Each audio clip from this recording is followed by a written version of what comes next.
Now, good afternoon or good evening guys. So, mo na ang usa sa mga last na kinahanglan sa midterm is this one is the radio base. So, katong demo 1 is so this will be your demo 2. So, in your Google Classroom, kindly check in your Google Classroom na sample sa script dito. So, you're going to submit to me a script on what you call this on your lesson plan based on your lesson plan. So ang pinaka common problema ni is unsaon ako pagbuhat og lesson radio based instruction based sa imong lesson plan. So kung mag-search ka sa internet wala man yung radio based sa imuha. So meaning you have to really create your own script sa or your own spiel sa imuhang kuan sa imuhang isulti sa radio. So mao ni ang nadere sa radio based sample script but there is a actual video na akong gi-post lang karon. Na mga sample na din ha. I've also sa GC na ko gibutang ako dito sa math. I think it was Mr. Samurin ako ang gidemohan ato. Now, we're going to watch this one kani sa kinalasan module and also this one demo 1 ag 2. So kani important nindot ni siya ang makita nako. Ito na ipakita daan. Andor para sa recap ng ating napag-usapan. Galingan din niyo ang ating maikling pagsusulit mamaya ha. Salamat! So, if you have noticed, ang iyang demo kay naka-recorded pero audio na siya. So, intro. Usa sa mga pinaka-common, meaning usa sa mga requirement nimo is you have your radio-based instruction intro. Sa hamong kinakaharap, patuloy na aangat. Edukasyon para sa lahat, sulong edukalidad. Ito ang DepEd Radyo Eskwela, sumasahimpapawid sa DZXR 89.8. So, kamo na bahala sa unsa ipangalan sa radio station. So, this is just assume that you'll be using the radio station sa Molabe under sa kuan LGU. Dayon 106.3 ba ang kuan radio. So assuming na this is DepEd or PDPod, dili PDPod, private school, you will be the one to change the kuan. Amo na bahala sa ngalan sa eskwelahan. Sa buong Pilipinas.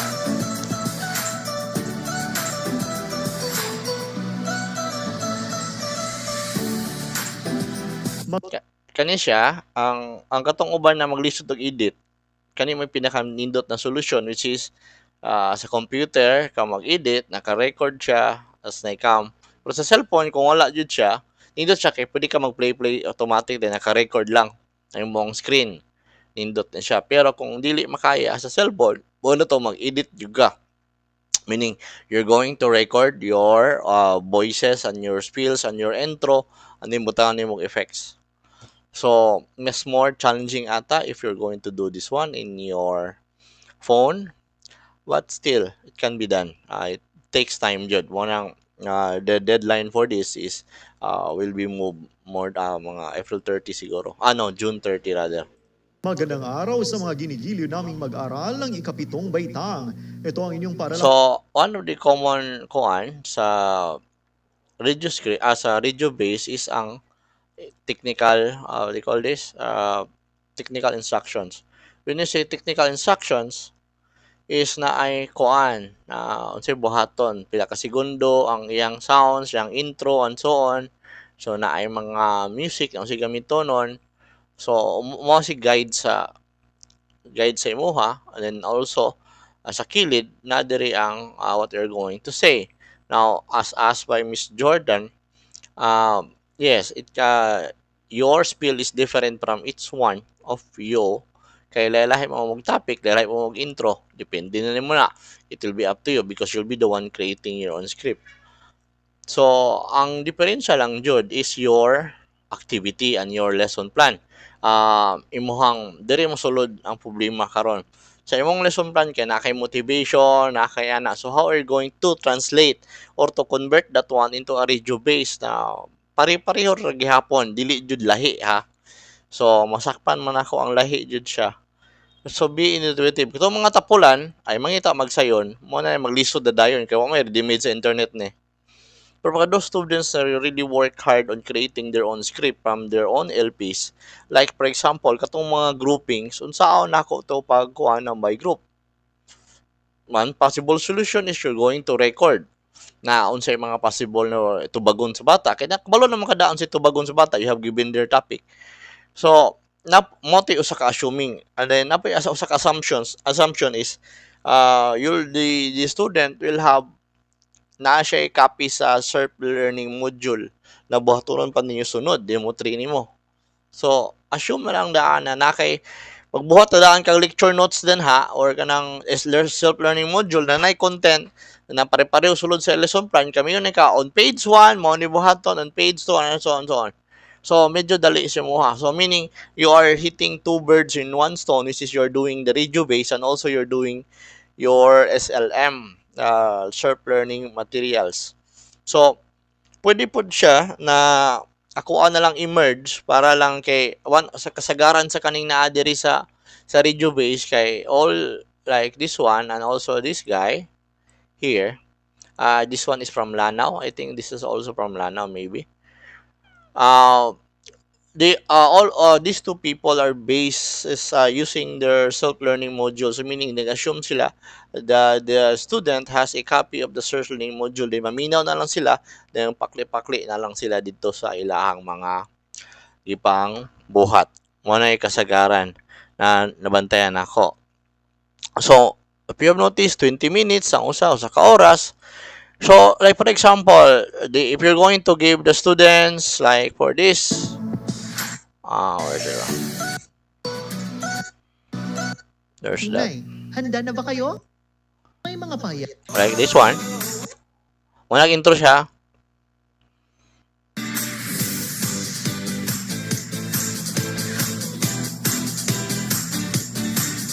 Ang ating tatalakayin ay mga pahayag sa pagbibigay ng mga patunay.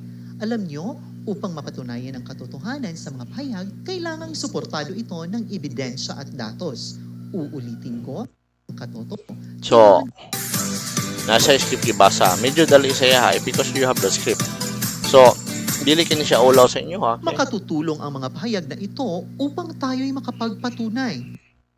So, dito, mo diretso ko sa activity ha. Where's the activity? O video.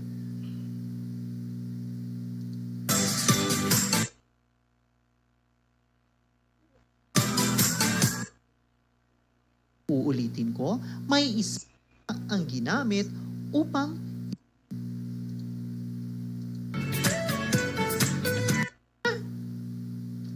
Wala siya. Nalimot sa usa dito today. Where's the other one? The other guy. module is to give you a chance to So, na siya, for example, like this one. He has given the students an activity. Oh, kindly answer this one and then choose. I will give you 3 minutes. So, na siya timer. So, if you're giving your lesson now, I'll give you 3 minutes. You really have to play the audio 3 minutes. If you're giving the students 5 minutes, you're really going to have the 5 minutes sa waka isulti. Uminaw, mabitagat ra kaniya. Exactly 5 minutes. Mayroon ka like this one, doon na siya mahuman. 7, 6, 5, 4, 3, 2, 1. Time is up. So, muna to na fade fade out. So that's it. Kasagaran, wala naman problema. Nindot, dapat lively ang tingog ninyo. So, dili siya to. Good morning class. Monitor ba sounds? Walay ka more without any kuan. Tubo mo siya sumaylo ba na lively kayo nindot kay siya paminawon. So, ako morning, these are the challenges sa katong mga ulawon na dapat lively ang imuhang tingog. Sige lang, katong mga naay mga balay na saba kayo. This is one problem. Katong mga naay mga dabaw na gabi mo shooting, there are problems with the surroundings. We're going to have I'm going to teach you on how to remove those noise kay modular man siya pero kanilang setup ang kay pro laptop. Now, dili mo kasulod sa eskwelahan man na yung mga problema, we don't have time, pero kani ang pinaka the best na kanina sa screen karon, mo ni ang pinaka the best kay ang inig-save din mo sa video kay MP3 diretso. So, medyo lesser hassle. Na naka-skip sa kilid, na naka-edit, ikaw mag-click-click dire, ikaw magkuan. So, napugay recording. So, duhay imong kuan. So, ang audio na ano siya, automatic siya ma-save man. Like pagtapos sa akong computer, pwede siya ma-convert na ko dayon diretso. So, ingani ang kuan. So, ang imong submit sa kuha is ang script, translation sa imong lesson plan into a script, radio-based script, and also your MP3. Yan ang MP3 naka-merge sa tanandaan. Dala na imuhang mga intro like this one. I'm your teacher for today, Teacher Jam from the Division of Lanao del Norte. Nasa yung mga intro na music, background music. Depende if you want to add clapping hands, mga sound effects. It may be natural or artificial. We are not aware that we are dependent on solutions. The air we breathe is a solution of different gases.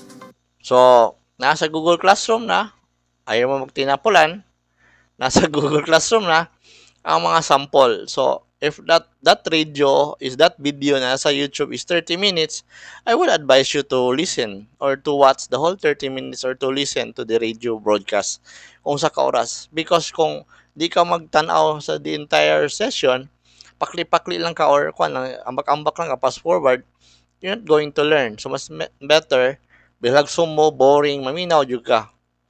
So that you will have an idea. That's how we learn. Give na example, we watch, we listen, we understand, and then we apply. Experience, yun. Gamit all senses.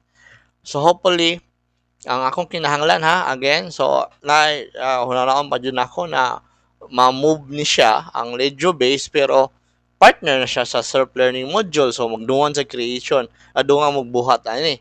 Dungan ang deadline sa duha sa radio base o sa self-learning module kay ma-verify man ako ang self-learning module dito sa imong radio base, ma-verify pa jud nako ang imuhang script dito pod sa imuhang MP3 nimo. So, assuming na ako estudyante, if I have a self-learning material, and also, teacher po na part na ako script, makita na ko ang iyong gipambuhat. Ma-verify po na ako, ma-verify po na ako, ni-follow ba ka sa imong lesson plan na imong gihatag sa sinugdanan. Now, ang question ni Andrin kay, Sir, ang activity sa lesson plan kay lahi-lahi dito sa radio base, dili ma-apply sa radio. Yes, that is true, di jud siya ma-apply. So, mo na kung ingon think outside the box, innovate, baguha, slightly, pero kung gi-group nimo na pangitay paagi na kuan unsaon na siya pero dili siya grouping. So, pangitay ko, pasikati ko sa unsa ako pagpalusot ninyo ana. There's a solution but I will not tell you. Pero kaya na siya.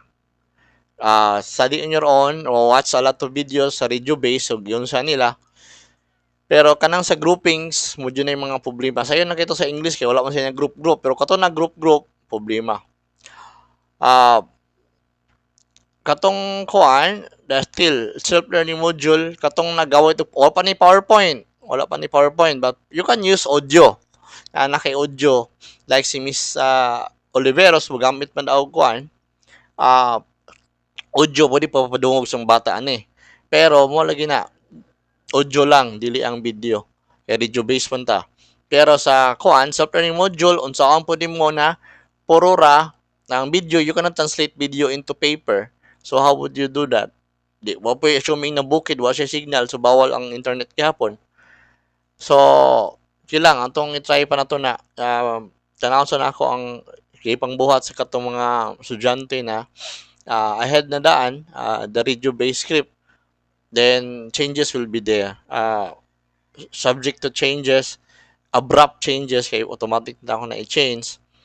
Gilang, I'm still changing kay kamakaya lagi na kay daghan gamay pa jud kay ning pass sa demo 1 because of the signal sa internet. Ayaw kalimot na ang activity 6 po day requirement ng permit sa midterm dayon kuan. I will not give you your tao na classmate na imong i-observe kung wala kay permit. Then aside from that, aside sa permit, dayon ang radio base ug ang kuan SLM i-try pa nako usahon so madungan sila kay confirm man ako so i-try pod na maminaw kasi yung audio dayon napakli-pakli kasi ang SLM sa self learning module nimo material nimo kung pareho ba pud siya, assuming na ikaw ang estudyante, assuming po ikaw ang maestra sa PICA side. So pasikati ko sa mga activities labaw na itong mga estudyante nag-copy and paste lang sa internet. So this is high time for you na magbuhat imong kaugalingon, maningkamot. So I'm sure kaya nimo, kaya ganyan yung editon. So kaya nimo buhaton tanan. Ang kulang lang jud is pasyensya, research, basa, nagtabang. Pero kung sa kuha ka magtabang, di lang ko hatag tanan. Slightly lang, I will just give you an idea, pero dili jud slightly na kuha kay it will be up on your own to study the rest, the half. We will meet halfway. So mga to guys, if you have any questions, again, dapat na intro ang RBI nimo, na background music, na sound effects, assuming ang bata na SLM, translate or convert your learning lesson plan na assuming na face-to-face ang klase into a radio base. So, ang activities, pangitaig way around on how we're going to have your activities sa radio base.